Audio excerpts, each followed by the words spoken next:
This week we're going to be covering moral critiques and how to make ethical judgments about design and your art.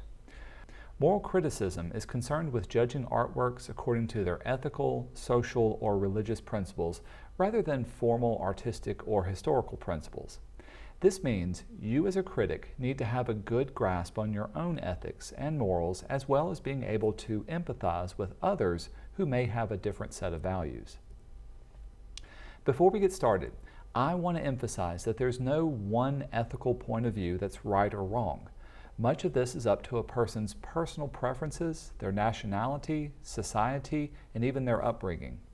The way an artist or critic lives their life will determine much of how they see the world and interpret other works of art.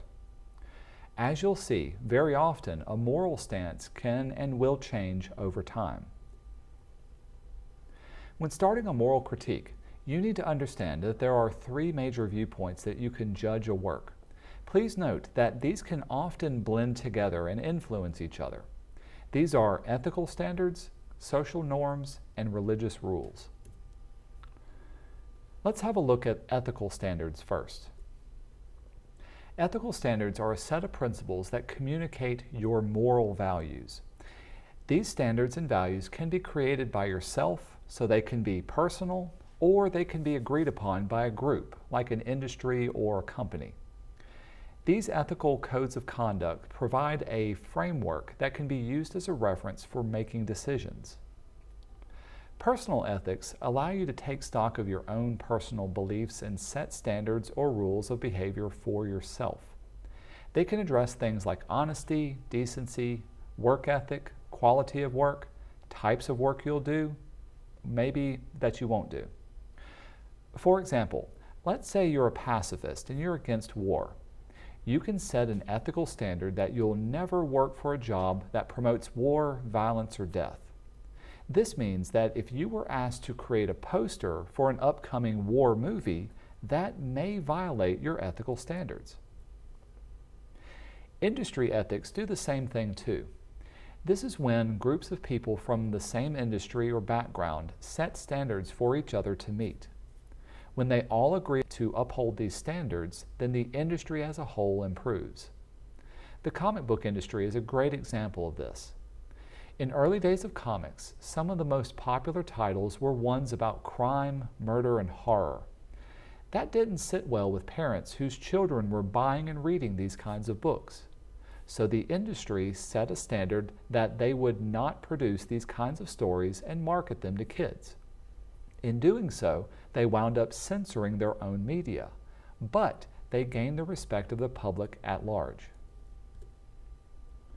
Next concerns social norms and how those can influence an artwork. Social norms are standards of acceptable behavior by groups. Social norms can be informal understandings that govern behavior as well as codes of rules of law.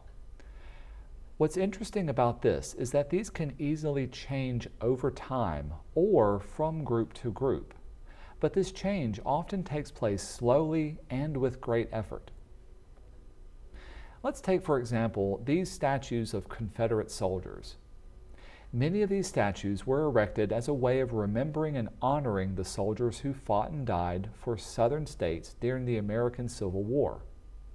Often, those who created or paid for these statues were descendants of the soldiers.